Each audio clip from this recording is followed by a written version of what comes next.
ধর্মমুক্তির পর যে ক্যাচটা নিলেন সেটা কোনো ক্যাচ নয়। 2000 বছরের গ্লানি মুঠোয় করে ডিপ কভারের দিকে দৌড় দিলেন। ডিপ কভার থেকে ভারতবর্ষের সমস্ত মাকে বলেছিলেন, মা দেখো মেয়েরা পারে। মা, তোমাকে একদিন ক্রিকেট মাঠ থেকে তাড়িয়ে দিয়েছিল পাড়ার ছেলেরা, বলেছিল যা উঠোনে বসে পুতুল খেল। মা, আমি সেই উঠোন থেকে উঠে এসেছি আরেকটা উঠোনে। মধ্যরাতে ঘরে ঘরে 60 কোটি চোখ তাকিয়ে আছে যে উঠোনের দিকে।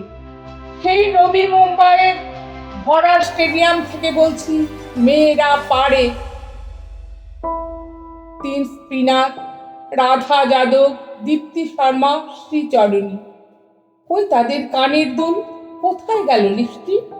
যে কানের দুল দেখে রবি শাস্ত্রীরা কমেন্ট্রি বক্স থেকে মেয়েদের চিনে নিতেন, কে ভালো কে আরো ভালো। দর দর করে থামছে মেয়েগুলো, দৌড়চ্ছে বাউন্ডারির দিকে, ফুটন্ত বলের দিকে। বল নয়, যেন নিজের দুরন্ত আত্মার দিকে। ঘামে ভেজা মেয়েদের মুখ যে এত সুন্দর হতে পারে সে আমি কখনো ভাবিনি। আমি ভেবেছিলাম রাধা শুধু যমুনাতে জল আনতে যায়, কিন্তু বাংলার মেয়ে রিচা ঘোষ করলেন একটাই কথা ছিল, শরীরের শেষ বিন্দু দিয়ে দিতে হবে। সৌরভ যা পারেননি, রিচা সেই বিশ্বকাপ হাতে ধরলেন। 22 রাত না ঘুমিয়ে যে মেয়েটা মাঠে নেমেছিল, সে আরো 22 রাত জাগতে পারবে। স্বপ্ন কাকে বলে? যা আমরা ঘুমিয়ে দেখি? না না না, স্বপ্ন বলে তাকে যা জীবন ঘুমোতে দেয় না।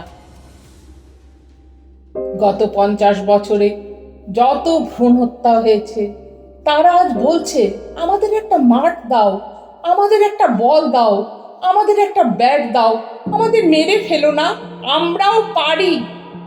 ঘরে ঘরে, পাড়ায় পাড়ায়, রাস্তায় রাস্তায়, মেট্রো রেলে, এরোপ্লেনে, ভাবা অ্যাটমিকে, নাসায়, বুকার প্রাইজে, ক্ষেপণাস্ত্রে, প্রতিটি নক্ষত্র জয়ে প্রতিটা কন্যা ভ্রূণ উঠে দাঁড়িয়ে বলছে, কি বলছে মেয়েরা, কি বলছে?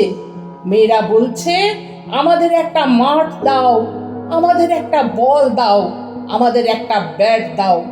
আমরাও সারা ভারতবর্ষকে আনন্দে, নবীন আনন্দে, গভীর আনন্দে, ইট চাপা আনন্দ থেকে ইট সরিয়ে মাতাল আনন্দে, তুরীয় আনন্দে আর সমুদ্র হিমাচল কাঁদিয়ে দিতে পারি।